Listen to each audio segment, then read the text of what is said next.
Como vimos, o Senado aprovou, portanto, nessa semana o projeto de lei que isenta do imposto de renda quem ganha até R$5.000 e estabelece descontos graduais até a faixa de R$7.350.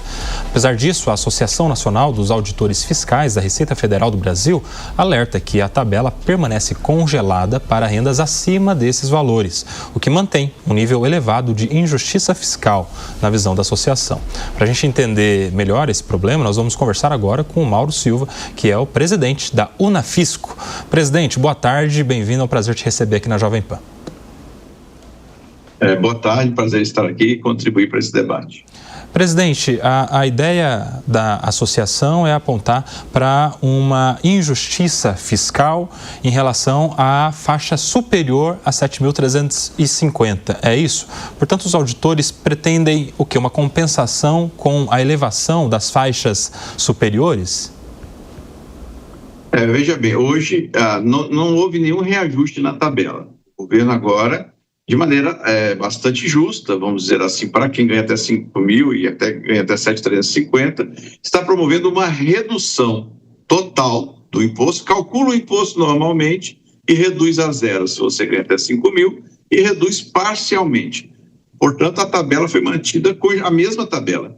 E se a tabela está congelada, hoje a tabela, por exemplo, diz que quem ganha acima de 4.664 está na alíquota de 27,5%. E assim vai continuar.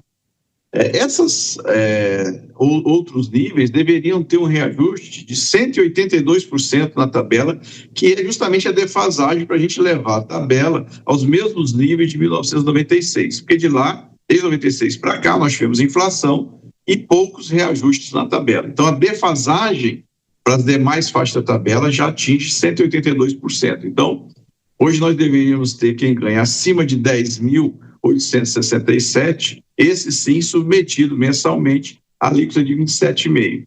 No entanto, teremos quem ganha acima de 7.350 submetido à alíquota de 27,5%. O que isso significa? Que aqueles técnicos mais bem preparados, e com algum tempo mais de empresa, então quem tem nível superior, essa classe média, a faixa da classe média vai continuar sofrendo uma injustiça tributária muito grande. É claro que foi um avanço, né? Reduzir o imposto, embora a ministra Gleisi tenha falado de isenção e todos falam de isenção, não se trata de uma isenção, mas de redução de imposto a zero. O efeito para quem recebe é o mesmo.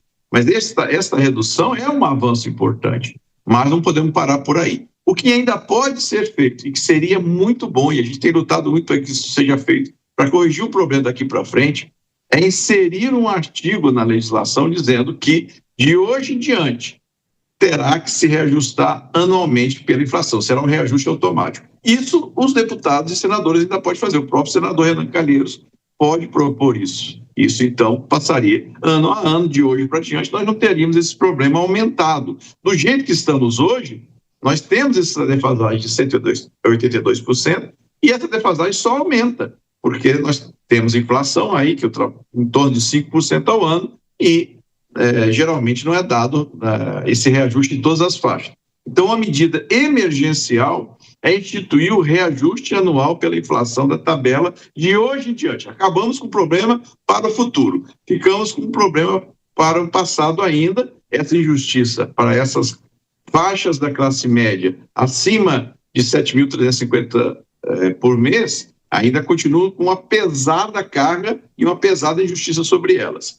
Mas podemos, então, eliminar esse problema daqui para frente, para que o problema não aumente, com um simples artigo da legislação dizendo que todo ano a tabela deve ser reajustada, no mínimo com a inflação daquele ano. Então, isso é a Unafisco tem apresentado emendas nesse sentido a vários deputados e senadores, e isso pode, a qualquer momento, ser acatado pelo senador Calheiros, qualquer senador ou qualquer deputado nesse sentido, ainda esse ano para valer ano que vem. Então, é um apelo que a gente faz aí para dar mais esse passo em direção à justiça tributária, instituindo a obrigatoriedade, praticamente um reajuste automático pela inflação do ano na tabela do imposto de renda. Isso melhoraria ainda mais esse primeiro passo de justiça tributária que foi dado. Presidente, eu vou trazer para a nossa conversa o João Belucci, que é nosso comentarista dessa edição do Fast News. Ele vai te fazer a próxima pergunta.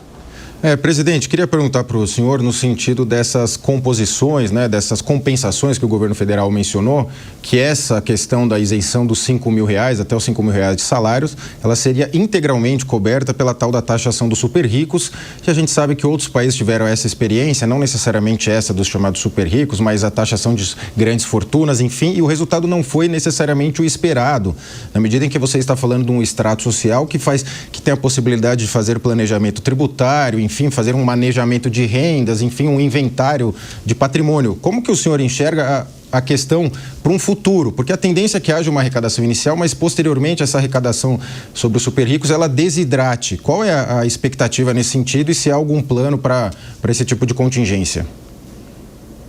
Então, aí nós temos que separar, né? Taxação sobre grandes fortunas e essa taxação instituída agora. Taxação sobre grandes fortunas tem toda essa polêmica que você aponta, existe muito mito sobre isso, cita o exemplo de outros países como França, onde não deu certo, aí fuga de patrimônios. Não é o caso aqui. Aqui já existe informações da Receita dando conta que nós temos mais de R$1 trilhão por ano pago em dividendos. Só a conta dos dividendos, né? Se são dividendos, são participações societárias, são ações, são participações em empresas. Então, as pessoas que já investem no país já estão acostumadas com um nível de lucratividade que é difícil encontrar em outro país. Então, você falar que ele vai fugir para não pagar dividendos aqui. Por outro lado também, vamos adicionar outra questão. Em todos os países do mundo, se paga imposto de renda sobre dividendos. Nos Estados Unidos, por exemplo, parte de 22% vai até 42%. Até 42% nos Estados Unidos. Na Europa, de 15%, 20%, 25%. Então, pagar imposto de renda sobre o dividendo que você recebe dos seus investimentos é coisa corriqueira no mundo todo. Então, sob esse ponto de vista do projeto, ele não consegue fugir para outro país que ele vai ter agora.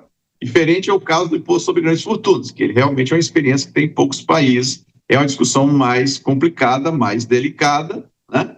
Tem alguns mitos envolvidos, algumas histórias que não estão bem assim, mas não vamos adentrar isso agora. Sobre a questão aqui dessa compensação por meio da tributação do conjunto da renda, principalmente, e focando principalmente nos dividendos, não há para onde fugir, na verdade, né? Porque todos os países tributam e não há, mas isso vai prejudicar o mercado acionário. Olha, os Estados Unidos têm um mercado acionário mais pujante do mundo. E lá todos estão acostumados a pagar imposto sobre a renda de mais de 20%, né? E aqui é 10%, hein? De mais de 20% sobre os dividendos. Até fundos imobiliários, que aqui não serão tributados, nos Estados Unidos tem lá trilhões e trilhões em fundos imobiliários, todo mundo pagando imposto de renda sobre esses dividendos. Então, esse efeito com relação à medida desse projeto, não temos. Realmente é uma discussão diferente quando a gente fala sobre imposto sobre grandes fortunas. Mas o efeito para esse projeto é realmente difícil, porque se as pessoas fugirem do Brasil, vão cair e fizerem investimentos em outros países, quando receberem lucros, pagarão tributo também lá. E também não encontrarão a lucratividade em outros países, as margens de lucros que tem aqui. Então, o risco não é tão grande assim em relação a este projeto e a essa maneira de compensar. Presidente, mudando de assunto agora, mas aproveitando a sua participação aqui, e projetos para facilitar a vida do contribuinte? Estou falando em relação a toda a dificuldade que se tem na hora de fazer a declaração do imposto de renda. O próprio contribuinte é que tem que fazer ali a sua declaração, saber ao final desse levantamento de informações quanto é que tem que pagar de imposto de renda. Alguns fazem por conta própria, outros tantos têm que contratar algum profissional de contabilidade para isso. E se no final das contas tem alguma coisa errada ali, ele é notificado, ele é eventualmente punido. Qual é o projeto que pode facilitar a vida do contribuinte, até barateando essa contribuição em relação ao imposto de renda? A Receita já tem implementado isso no último ano, já aumentou o grau de, o que se chama de declaração pré-preenchida. Antigamente, o que acontecia? A Receita não te contava nada do que ela sabia antes de você entregar a declaração, né? Hoje não, ela diz, olha, Sabe aquela sua fonte pagadora me disse que você recebeu isso. Sabe aquela aplicação financeira? O banco já me disse aqui que te pagou isso de rendimento. Sabe aquele imóvel que você tem alugado? Então, as empresas imobiliárias já me informaram que recebeu.